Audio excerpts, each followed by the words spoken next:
ជាពេលនេះបាននិយាយថាដៃរបស់ពួកឯងបាក់ហើយត្រូវការថែទាំដូរប្រុងប្រយ័ត្នតែពូនឹងនិយាយថានេះមិនមែនជាដៃរបស់គាត់ទេតែអ្នកដឹងទេថាមានអ្វីកើតឡើង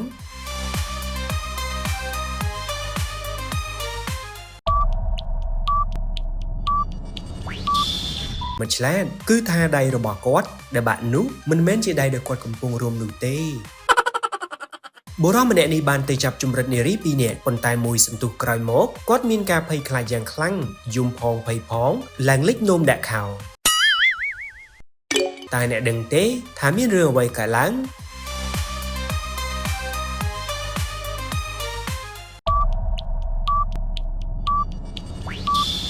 គឺមកពីស្ត្រីដែលពាក់អាវពណ៌បៃតងនោះអត់មានស្រមោលទេដូចនេះនាងមិនមែនជាមនុស្សឡើយបុរសម្នាក់នេះបានជួបខ្លានៅក្នុងព្រៃដ៏កាចសាហាវមួយមិនឆ្លាតតើគាត់គួរធ្វើយ៉ាងណាដើម្បីអាចរួចជីវិត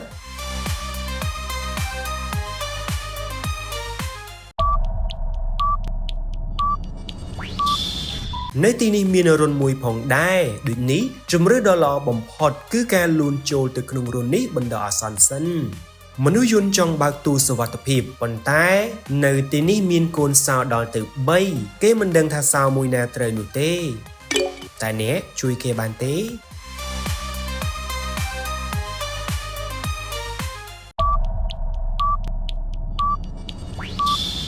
យើងអាចមើលផ្នែកខាងចុងនៃកូនសោគឺត្រូវគ្នានឹងទូសុវត្ថិភាពនោះអី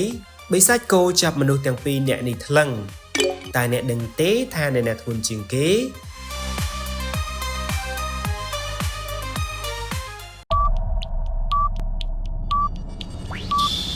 គឺជាបិសាចគោនឹងហើយ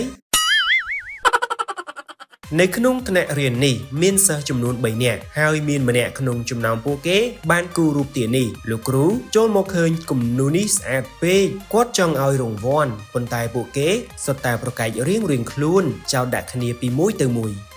តែអ្នកដឹងទេថាអ្នកណាដែលបានគូររូបនេះឡើង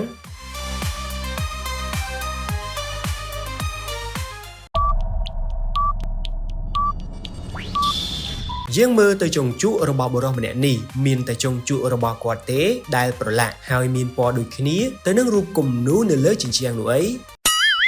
មនុស្ស3នាក់នេះកំពុងបន្ទោបង់នៅក្នុងបន្ទប់ទឹកប៉ុន្តែក្រដាសអនាម័យនៅក្នុងដៃអាជើងល្អម្នាក់នេះដូចនេះក្នុងចំណោមមនុស្សទាំង3នាក់ដែលកំពុងបត់ជើងនោះមានម្នាក់ចេញមកក្រៅដោយមិនបានសម្អាតនោះទេ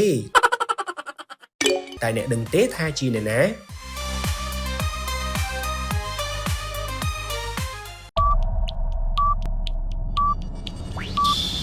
បន្ទប់ដែលនៅខាងឆ្វេងដៃនេះមានស្នាមប្រឡាក់ដូចនេះគេបានប្រើដៃរបស់គេដើម្បីសម្អាតដោយផ្ទាល់ហើយជូតតាមជញ្ជាំងនោះអីស្ត្រីខាងឆ្វេងនិយាយថា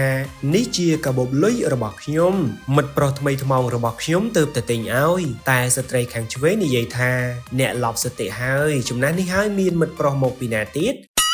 នេះជាកាបូបលុយរបស់ខ្ញុំទេតាមិនឆ្លាតតើកាបូបលុយនេះជារបស់អ្នកណាឲ្យប្រកាសទៅ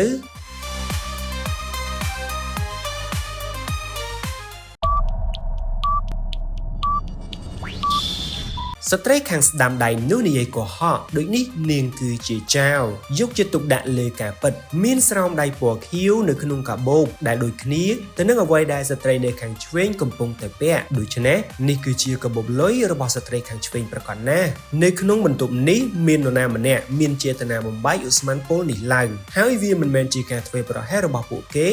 ឬនរណាម្នាក់ឡើយតើអ្នកដឹងទេថាអ្នកណាដែលមានចេតនាបំបែកឧស្ម័នពុលនេះ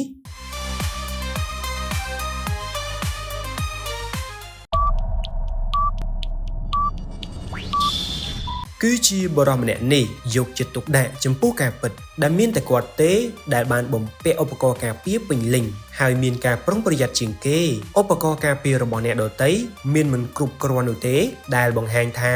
អ្នកទាំងពីរនេះមិនមានចេតនាទេតែបរិសម្នាក់នេះពិតជាបានធ្វើវាឡើងដោយចេតនាអាកូនទាំង3នាក់នេះញ៉ាំអាហារច្រើនពេកដូច្នេះគេសុទ្ធតែពលអាហារចុកពោះរាកដូចគ្នាក្នុងចំណោមពួកគេមាននរណាម្នាក់ធ្វើឲ្យស្ទះចានបង្គន់តែអ្នកដឹងទេថាជាអាកូនមួយណា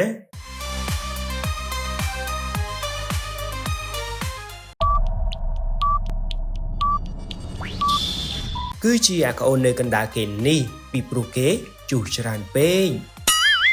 Ultraman ងើបពីដេកមកបាត់ខោបើគូតទៅដឹងថាគេគូតស្វិតអាស្វាស៊ុនរកងចោតអាជ្រូកជូប៉ាជេអាជ្រូកជូប៉ាជេចោតតាក្បាលទំពេកតាក្បាលទំពេកចោតអាស្វាស៊ុនពេលនេះបរិសង្ហា Ultraman រកមុខអាជើងលួចខោមិនឃើញនោះទេ NANI តែអ្នកជួយគេបានទេ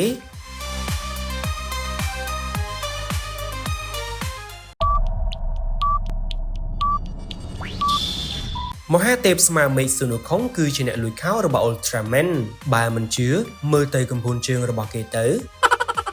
ស្ត្រីទាំង3នាក់នេះមានផ្ទៃពោះពួកគេបានមកពេទ្យសម្ភពនិងរោគស្ត្រីដើម្បីធ្វើការពិនិត្យតើមានស្ត្រីប៉ុន្មានអ្នកដែលមានកូនភ្លោះ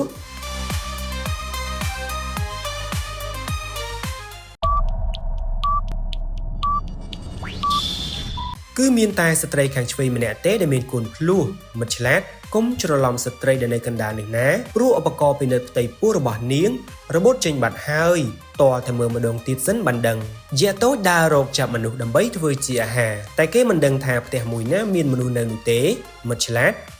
តែអ្នកដឹងទេ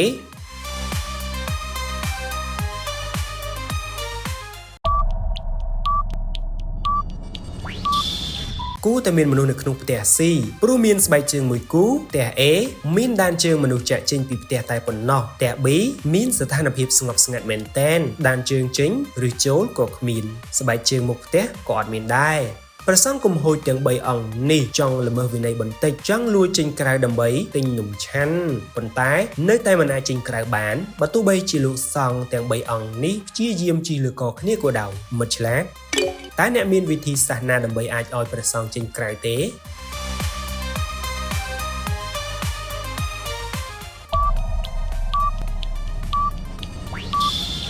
យើងមើលទៅព្រះសង្ឃដែលនៅកណ្ដាលមានដៃវែងជាងគេដូចនេះគ្រាន់តែផ្លាស់ប្ដូរគ្នាឲ្យលោកអង្គនេះនៅខាងលើគឺអាចតោងឡើងចេញក្រៅបានហើយបរិសម្នាក់នេះចាប់សត្វជាច្រើនក្បាលដាក់ក្នុងទ្រុងគាត់គ្រោងនឹងប្រើប្រាស់វាសម្រាប់ការស្រាវជ្រាវប៉ុន្តែក្នុងចំណោមទ្រុងទាំងអស់នោះមានទ្រុងមួយដែល Ultraman នៅទីនោះ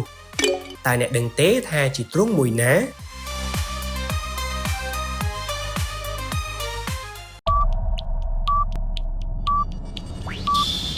ចម្លើយគឺថា Ultraman នៅក្នុងទ្រុងទី4យើងអាចមើលតាមតម្រុយដែលមានស្រាប់គឺក្របភ្នែករបស់ Ultraman មិនចេះព្រិចនោះទេដូច្នេះមានតែទ្រុងទី4ទេដែលមានភ្នែកមិនចេះព្រិចប្រកាសណាស់ Ultraman គឺនៅទីនោះអ្នកទាំងពីរនេះរស់នៅក្នុងបន្ទប់ផ្សេងគ្នា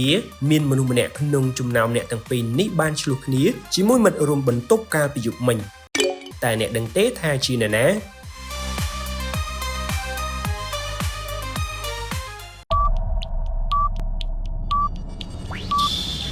បុរសខាងឆ្វេងកំពុងកោរពុកមាត់ហើយមានច្រាសដូរធ្មេញមួយនៅទីនោះអីអញ្ចឹងគេមានតែម្នាក់ឯងនោះទេប៉ុន្តែបុរសនៅខាងស្ដាំមានច្រាសដូរធ្មេញចំនួន2នៅទីនោះដូចនេះយើងអាចសន្និដ្ឋានបានថាក្នុងបន្ទប់របស់គេមានមនុស្សចំនួន2នាក់អីអញ្ចឹងអ្នកឆ្លោះជាមួយមិត្តរួមបន្ទប់កាលពីយប់មិញគឺជាគេ A គឺជាអាស្វាស៊ុនរខុង B គឺជាអាជ្រូកធាត់ជូប៉ាជេនិង C គឺជាតាក្បាលទំពេកពួកគេនាំគ្នាទៅដាក់ពាក្យសម្ភាសធ្វើជាសន្តិសុខយាមស្រីស្អាតប៉ុន្តែកម្រិតនៃសមត្ថភាពរបស់ពួកគេគឺមិនដូចគ្នានោះទេមិនឆ្លាតតើអ្នកដឹងទេថាអ្នកណាដែលមានកម្រិតពិន្ទុខ្ពស់ជាងគេ